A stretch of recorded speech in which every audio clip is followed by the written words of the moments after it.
Presentaciones para la Escuela Sabática del tercer trimestre 2024. El libro de Marcos. Lección 11 para el 14 de septiembre de 2024. Apresado y juzgado. Decía: Abba, Padre, todas las cosas son posibles para ti. Aparta de mí esta copa. Sin embargo, no lo que yo quiero, sino lo que tú quieras. Marcos 14:36. En Marcos 14 se desencadenan los eventos finales de la vida de Jesús. Leemos de la traición de Judas, del anuncio de Jesús acerca de lo que iba a ocurrir a continuación, de su angustia ante la muerte, del abandono de sus amigos, de la farsa de juicio al que fue sometido y finalmente de la negación y el arrepentimiento de Pedro. Veremos las acciones de Judas, la traición, las acciones de Jesús, el nuevo pacto y la copa del sufrimiento. Y finalmente las acciones de amigos y enemigos. Los amigos huyen y el juicio y negación.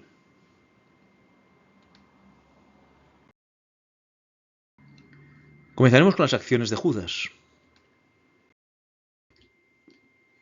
La traición. Entonces Judas Iscariote, uno de los 12, fue a los principales sacerdotes para entregárselo. Marcos presenta la traición de Jesús como un nuevo relato sándwich. Comienza Marcos 14, 1 y 2 en la forma en que buscan cómo prender a Jesús. Y concluye con Marcos 14, 10 al 11, donde se ve cómo Judas traiciona a Jesús. En medio, Marcos 14, 3 al 9, nos presenta la historia del perfume derramado.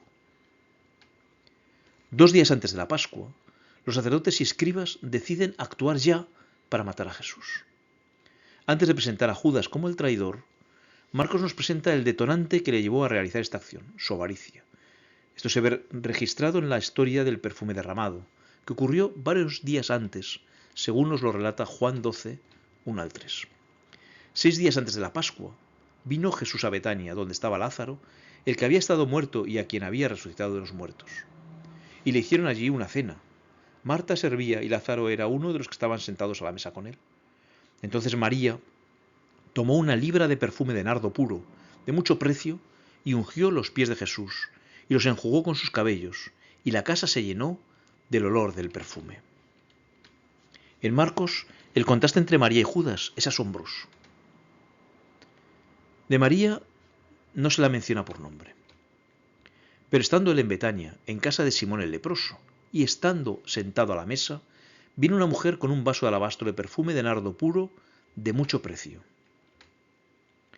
Esta mujer obsequia a Jesús, y quebrando el vaso de alabastro, se lo derramó sobre su cabeza. También se declara el valor del regalo, porque podía haberse vendido por más de 300 denarios y haberse dado a los pobres, y murmuraban contra ella. Y finalmente se dice que su acto debía ser recordado para bien. De cierto os digo, que donde quiera que se predique este evangelio en todo el mundo, también se contará lo que ésta ha hecho para memoria de ella. En contraste, a Judas se lo menciona por nombre. Entonces Judas Iscariote, uno de los 12. Este traiciona a Jesús, fue a los principales sacerdotes para entregárselo. Y no se declara el importe recibido por esta traición. Ellos al oírlo se alegraron y prometieron darle dinero. Y todos recordamos su acto, pero para mal. Satanás había engañado a Judas y le había inducido a considerarse como uno de los verdaderos discípulos de Cristo, pero su corazón había sido siempre carnal. Había visto las potentes obras de Jesús, había estado con él durante todo su ministerio y se había rendido a la suprema evidencia de que era el Mesías. Pero Judas era mezquino y codicioso. Amaba el dinero. Se lamentó con ira de lo mucho que había costado el ungüento que María derramó sobre Jesús. Aquel acto de generosidad de parte de María fue un acerbo reproche contra la disposición avarienta de Judas.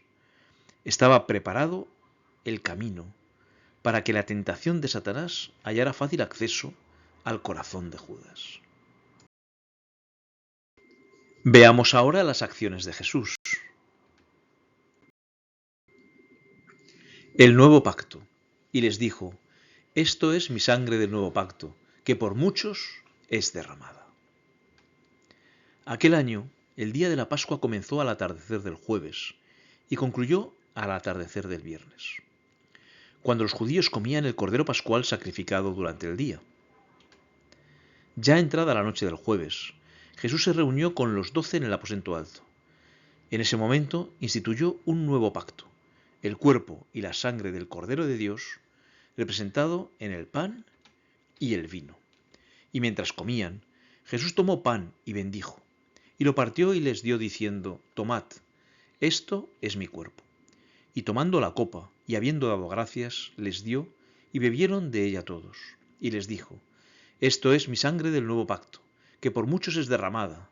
De cierto os digo, que no beberé más del fruto de la vid, hasta aquel día en que lo beba nuevo en el reino de Dios. El nuevo pacto, al igual que el antiguo, debía ser ratificado con sangre. Entonces Moisés tomó la sangre y roció sobre el pueblo, y dijo: He aquí la sangre del pacto que el Señor ha hecho con vosotros sobre todas estas cosas. Y casi todo es purificado según la ley con sangre, y sin derramamiento de sangre no se hace remisión. Y les dijo Jesús: Esto es mi sangre del nuevo pacto, que por muchos es derramada. Tras cantar el himno y salir del aposento, Jesús realizó 3 asombrosas profecías. Anunció la huida de sus discípulos. Cuando hubieron cantado el himno, salieron al monte de los olivos. Entonces Jesús les dijo: Todos os escandalizaréis de mí esta noche, porque escrito está: Heriré al pastor y las ovejas serán dispersadas. La profecía a la que se refiere Jesús es presentada así por Zacarías: Levántate, oh espada, contra el pastor y contra el hombre compañero mío, dice el Señor de los ejércitos. Hiere al pastor y serán dispersadas las ovejas, y haré volver mi mano contra los pequeñitos. La segunda profecía es el anuncio de su resurrección. Pero después que haya resucitado, iré delante de vosotros a Galilea. Y la tercera fue el anuncio de la triple negación de Pedro. Entonces Pedro le dijo: Aunque todos se escandalicen, yo no. Y le dijo Jesús: De cierto te digo, que tú, hoy, en esta noche, antes que el gallo haya cantado 2 veces, me negarás 3 veces. Mas él, con mayor insistencia, decía: Si me fuera necesario morir contigo, no te negaré. También todos decían lo mismo. La copa del sufrimiento. Y decía: Abba, Padre, todas las cosas son posibles para ti. Aparta de mí esta copa. Mas no lo que yo quiero, sino lo que tú. Llegando a Getsemaní, Jesús dejó a 8 apóstoles en la entrada, mientras se adentraba en el huerto junto a los otros 3 apóstoles.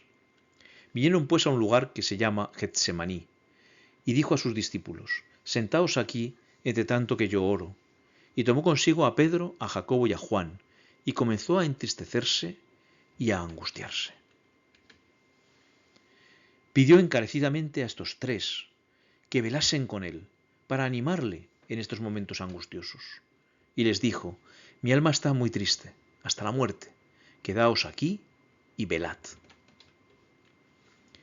Si hubieran obedecido a esta orden, habrían estado preparados para mantenerse fieles y no ceder a la tentación como lo hizo Pedro. Vino luego y los halló durmiendo, y dijo a Pedro: Simón, ¿duermes? ¿No has podido velar 1 hora? Velad y orad, para que no entréis en tentación. El espíritu a la verdad está dispuesto, pero la carne es débil. Por su parte, Jesús pidió en su angustia a su Padre que lo librase del sufrimiento que tenía por delante. Yéndose un poco adelante, se postró en tierra y oró que, si fuese posible, pasase de él aquella hora, y decía: Abba, Padre, todas las cosas son posibles para ti. Aparta de mí esta copa, mas no lo que yo quiero, sino lo que tú. La respuesta de Dios fue no. Por amor a su Hijo, podía haberle librado, pero por amor a nosotros, permitió que Jesús sufriese y muriese para darnos salvación. Porque de tal manera amó Dios al mundo, que ha dado a su Hijo unigénito, para que todo aquel que en él cree no se pierda, mas tenga vida eterna.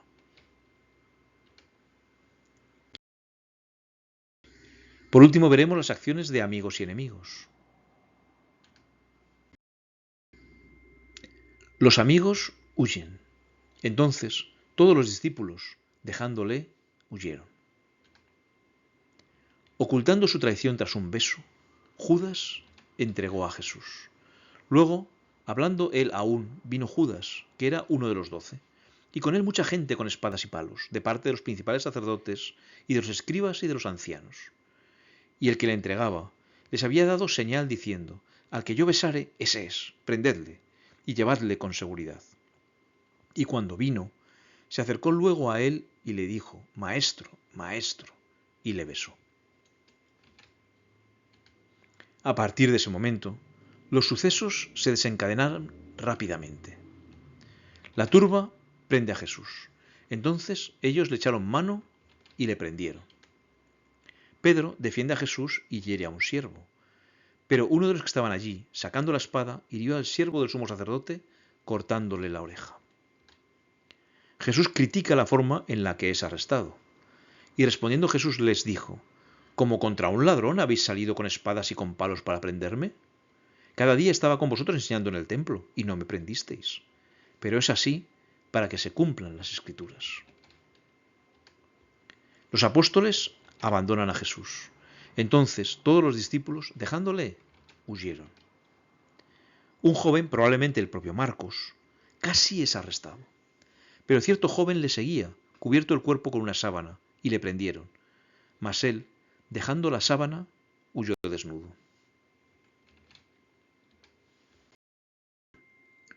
Juicio y negación. Mas él callaba, y nada respondía. El sumo sacerdote le volvió a preguntar, y le dijo: ¿eres tú el Cristo, el Hijo del Bendito? Encontramos ahora el último relato sándwich de Marcos.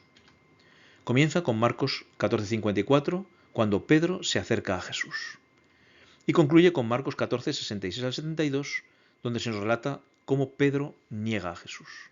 En medio, Marcos 14:55 al 65, Jesús es juzgado. Ni siquiera con falsos testigos fueron capaces los sacerdotes y escribas de encontrar una acusación clara contra Jesús. Y los principales sacerdotes y todo el concilio buscaban testimonio contra Jesús para entregarle a la muerte, pero no lo hallaban, porque muchos decían falso testimonio contra él, mas sus testimonios no concordaban. Entonces, levantándose unos, dieron falso testimonio contra él diciendo: nosotros le oímos decir: yo derribaré este templo hecho a mano, y en 3 días edificaré otro hecho sin mano. Pero ni aun así concordaban en el testimonio. Ante el silencio de Jesús, Caifás le presionó para que declarase si era o no el Mesías. Mas él callaba y nada respondía. El sumo sacerdote le volvió a preguntar y le dijo: ¿eres tú el Cristo, el Hijo del Bendito? El que nos pide que le confesemos delante de los hombres no podía dejar de dar testimonio en ese momento: yo soy. Y Jesús le dijo: yo soy. Y veréis al Hijo del Hombre sentado a la diestra del poder de Dios y viniendo en las nubes del cielo. Y Jesús nos había dicho: os digo que todo aquel que me confesare delante de los hombres, también el Hijo del Hombre le confesará delante de los ángeles de Dios. La ira de todos los presentes cayó sobre Jesús. Y algunos comenzaron a escupirle y a cubrirle el rostro y a darle de puñetazos y a decirle: profetiza. Y los alguaciles le daban de bofetadas. Mientras le pedían burlonamente que profetizase, Jesús vio cómo su profecía se estaba cumpliendo en ese momento. Entonces, vuelto el Señor, miró a Pedro, y Pedro se acordó de la palabra del Señor que le había dicho: antes que el gallo cante, me negarás 3 veces. Sin saberlo, Pedro era una demostración de que Jesús sí era el Mesías. Por su parte, Pedro vivía su propio juicio, pero al contrario que su maestro, él negó su filiación. Estando Pedro abajo en el patio, vino una de las criadas del sumo sacerdote, y cuando vio a Pedro que se calentaba, mirándole, dijo: tú también estabas con Jesús el Nazareno. Mas él negó diciendo: no le conozco, ni sé lo que dices. Y salió a la entrada y cantó el gallo. Y la criada, viéndole otra vez, comenzó a decir a los que estaban allí: este es de ellos. Pero él negó otra vez. Y poco después, los que estaban allí dijeron otra vez a Pedro: verdaderamente tú eres de ellos, porque eres Galileo, y tu manera de hablar es semejante a la de ellos. Entonces él comenzó a maldecir y a jurar: no conozco a ese hombre de quien habláis. Y el gallo cantó la segunda vez. Entonces Pedro se acordó de las palabras que Jesús le había dicho: antes que el gallo cante 2 veces, me negarás 3 veces. Y pensando en esto, lloraba. Jesús no consideró el cielo como lugar deseable mientras estuviéramos nosotros perdidos. Dejó los atrios celestiales para llevar una vida de vituperios e insultos y para sufrir una muerte ignominiosa. El que era rico en tesoros celestiales inapreciables se hizo pobre para que por su pobreza fuéramos nosotros ricos. Debemos seguir sus huellas. El que se convierte en hijo de Dios ha de considerarse como eslabón de la cadena tendida para salvar al mundo. Debe considerarse uno con Cristo en su plan de misericordia y salir con Él a buscar y salvar a los perdidos.